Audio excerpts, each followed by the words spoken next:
Hello friends, a very good morning to everyone. तो आज जो मेरी दिन की शुरुआत हुई थी सुबह के 7 बजे, बहुत ही ज़्यादा लेट है ये मेरे लिए और आपके लिए भी, क्योंकि मैं इतना लेट कभी शूट करती नहीं हूँ ना उठती हूँ। एक्चुअली हुआ क्या, मंडे को ही मुझे थोड़ा सा ना तबीयत थोड़ी सी डाउन ही लग रही थी, लेकिन मेरा फास्ट था तो मेडिसिन वगैरह मैं ले नहीं सकती थी। तो जब बहुत ज़्यादा एक्सट्रीम लेवल पे होने लगा, फीवर आने लगा, तो फिर जब मेरा फास्ट ख़त्म हुआ था कल रात को, जब आफ्टर डिनर, उसके बाद मैंने मेडिसिन लिया तो पूरी रात भर मुझे नींद ही नहीं हो पाई। मतलब फीवर आ रहा था बहुत ज़्यादा। तो उसके बाद फिर रात भर नींद नहीं हुई तो सुबह उठना भी लेट हुआ। और मेरे बेटे को भी सेम ऐसा ही हुआ जो मेरे साथ हो रहा था, cold cough and fever same मेरे बेटे का भी था। तो उसको भी मैंने स्कूल नहीं भेजा था क्योंकि हस्बैंड भी घर में नहीं है। तो फिर मुझे भी थोड़ा वो लगा कि क्योंकि मेरे बेटे का ऐसा है ना प्रॉब्लम कि उसको फीवर आता है तो एक्सट्रीम लेवल पे आता है, 100, 101, 102 इस तरीके से आता है। तो फिर बहुत ज़्यादा प्रॉब्लम हो जाती है उसको रिकवर करने में। तो इसलिए मैंने उसको भी नहीं भेजा था। तो आज हम माँ बेटे दोनों ही बीमार थे। तो फिर भी पढ़ना तो था ही, स्टडी तो करना था ही। तो फिर मैंने फिर नहा धो के अपना मॉर्निंग पूजा करके फिर जो होता है कि अपना डेली का शेड्यूल अपना बनाना कि क्या पढ़ना है क्या नहीं पढ़ना, जो रहता ही है कि पढ़ना है तो पढ़ना है। जितना भी आपकी बॉडी में आपको ताकत लगती है उतना पढ़ना है, क्योंकि कहीं ना फिर मेरे स्पेशली मेरे साथ ऐसा होता है, जब मैं पढ़ना छोड़ देती हूँ ना तो माइंड में बहुत सारी चीज़ें आ जाती हैं, नेगेटिव चीज़ें आ जाती है। ऐसा लगता है कि मैं कुछ नहीं कर सकती, मुझे अपने ऊपर बोझ फील होता है कि मैं यूजलेस पर्सन हूँ। मतलब थोड़ा सा, हाँ, जब रेस्ट की ज़रूरत होती है रेस्ट करती हूँ, लेकिन जब तक बॉडी में थोड़ी बहुत एनर्जी रहती है, जैसे मैंने मेडिसिन ले ली थी, ब्रेकफास्ट हो चुका था, उसके बाद थोड़ा सा चाय पी के मुझे थोड़ा ठीक लगा, तो फिर मैंने कहा कि नहीं थोड़ा सा पढ़ लेते हैं। फिर उसके बाद जब थोड़ा वो होगा, तबीयत ठीक होगी, तो मेडिसिन लेके फिर मैं आफ्टरनून में रेस्ट कर लूँगी। तो एटलीस्ट 2-3 घंटे जितना भी स्टडी हो सके। तो ये मेरा हेल्थ अपडेट था अभी तक का। उसके बाद ये था कि जैसे मेरा प्रीवियस वीडियो में आप लोगों ने काफ़ी क्वेश्चन पूछा हुआ था, मतलब इतने सारे डाउट, जबकि मैं बता चुकी थी क्लियरली कि ये पूरा श्योर नहीं, 100% श्योर नहीं है कि जो DSSB के जो TGT के एग्ज़ाम है वो नेक्स्ट ईयर होंगे। मैंने एक अनुमान बताया और ये भी बताया कि जो स्पेशली जो होने वाले हैं, जो मुझे जितना लगता है कि जो लैंग्वेज वाले जो होते हैं या जिनकी पोस्टेज बहुत कम होती है, जैसे होम साइंस हो गया, TGT होम साइंस हो गया, और जो स्पेशल वाले जो होते हैं, जो नॉन टीचिंग भी बोल सकते हैं हम, वो वाले स्पेशली जल्दी होंगी क्योंकि उनकी पोस्ट कम है। तो जो MTS है या CGL है, उनकी डेट के बीच में वो एग्ज़ाम DSSB भी ले सकते हैं, क्योंकि उनकी पोस्टेड कम है। तो वो जो कैंडिडेट होंगे कम, तो 1 दिन में 2 दिन में उनके एग्ज़ाम वो क्लियर करवा सकता है। इसलिए मैंने ऐसा नहीं बोला कि आप अपनी जो प्रिपरेशन हो उसको स्टॉप कर दो। बस मैंने ये बोला कि जो सब्जेक्ट वाले हैं, जैसे TGT मैथ हो गया, TGT जो सोशल साइंस हो गया, इस तरह की, वो में भी ऐसा बोला जा रहा है क्योंकि इनके कैंडिडेट बाकी जो सब्जेक्ट है, बाकी जो है उनके मुकाबले ज़्यादा इनके कैंडिडेट है। तो इनको DSSB को मुश्किल होगी एग्ज़ाम कंडक्ट करवाने में, क्योंकि उसकी ज़्यादा उसके पास है नहीं कि वो कंडक्ट करवा सके, क्योंकि उसके पास वैसे ही बहुत सारे प्रेशर है। उसको SSC का भी एग्ज़ाम करवाना है और हमारा एग्ज़ाम भी करवाना है। हमारे में PGT वालों का भी पहले है, फिर नॉन टीचिंग वालों का पहले है। तो इस तरीके से बहुत सारे उनके ऊपर प्रेशर है TCS वालों को एग्ज़ाम करवाने के लिए। तो मैंने इसलिए आपको ये बोला था कि क्योंकि कहीं ना कहीं जब शेंकी सर ने भी क्लियर कर दिया कि मे बी अक्टूबर-नवंबर में हो सकता है, फिर मैं जिनको फॉलो करती हूँ वो नेक्स्ट ईयर का बोला, तो मुझे लगा कि आप लोगों को थोड़ा सा अपडेट दे दूँ, इसलिए कि अगर कोई पर्सन, जैसे कई जनों का मैसेज आया हुआ था कि दी मैं अगर स्टार्ट करूँ प्रिपरेशन तो क्या मैं अभी कर सकती हूँ, तो उन लोगों के लिए बेटर अपॉर्चुनिटी है कि वो अगर अभी से स्टार्ट करना चाहे तो वो अपना जो है प्रिपरेशन कर सकते हैं, क्योंकि अभी टाइम है।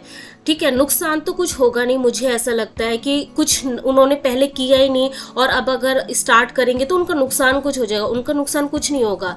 प्लस जिनका जो जैसे मेरे जैसे एस्पिरेंट है जो पहले से प्रिपरेशन कर रहे हैं, तो मैं ये बोलूँगी कहीं ना कहीं जैसे मैंने अपना पेड बैच परचेज किया, वहाँ पे भी सिलेबस कंप्लीट नहीं हुआ है, तो अगर बाई चांस एग्ज़ाम हो जाता अभी अक्टूबर में तो हमारे लिए थोड़ी प्रॉब्लम थी, क्योंकि हमारा सिलेबस कंप्लीट होगा, फिर उसके बाद उसकी प्रैक्टिस भी करनी है, तब जाके हम एग्ज़ाम दे, तब हम 100% श्योर होंगे ना कि हाँ हमारे एग्ज़ाम क्लियर हो सकते हैं। तो हमें क्या है इस चीज़ को अपॉर्चुनिटी की जैसे लेना है कि चलो हमें टाइम मिल रहा है तो हम अपना बेस्ट से बेस्ट अपना प्रिपरेशन करें, उसमें अपना 100% दे दें। ये नहीं कि लेथार्जिक हो के उस चीज़ को छोड़ दिया कि नहीं अब तो हमें कुछ करना ही नहीं है, अब तो एग्ज़ाम होने वाले नहीं है, हम अपनी प्रिपरेशन छोड़ दें। नहीं, जब भी ऐसा कभी कुछ होता है तो उसको एक बेटर अपॉर्चुनिटी के जैसे लेना है कि नहीं हमें अपनी जो अपॉर्चुनिटी मिल रही है, जो टाइम पीरियड मिल रहा है, जो चीज़ हम कर नहीं पा रहे थे उस समय, जो हमारी वीकनेस है उस पर हम वर्क नहीं कर पा रहे थे, अभी वो बेस्ट तरीका है उस चीज़ को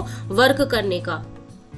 तो आप लोगों के जब ये सारे डाउट आए तो मुझे भी अंदर से ऐसा लगा कि हाँ मैं क्या ऐसा करूँ जिससे मेरी भी स्टडी है जो इंटरेस्टिंग बन सके। तो मैंने क्या किया कि मैं जो भी टॉपर रहे हैं, जो जैसे आज ही मैंने एक इंटरव्यू देखा, उनका लेटेस्ट आया हुआ था DSSB TGT, उनका लास्ट जो वैकेंसी आई थी उनका भी सेम हुआ था, सिलेक्शन हुआ था, तो उनकी भी सेम यही बात उन्होंने बोली हुई थी कि जो प्रिपरेशन होती है ना वो 1-2 दिन की नहीं होती है, क्योंकि अगर हम इस बार भी इसको बहुत हल्के में ले लेंगे तो आप ये सोचो कि इस बार हमारे हाथ से ये छूट जाएगी वैकेंसी, फिर उसके बाद क्या होगा। DSSB कोई भी टीचिंग एग्ज़ाम आप ले लो, वो ऐसा तो है नहीं कि जैसे SSC वाले हैं, UPSC वाले, उनका एक फिक्स शेड्यूल रहता है कि हर एक साल में उनकी निकलती है जो वैकेंसी, लेकिन टीचिंग एग्ज़ाम में ऐसा नहीं होता। टीचिंग एग्ज़ाम हर 2 साल में, 3 साल में, यहाँ तक कि 4-4 साल में भी निकलती है। इसलिए हमें ना इस चीज़ को बहुत ही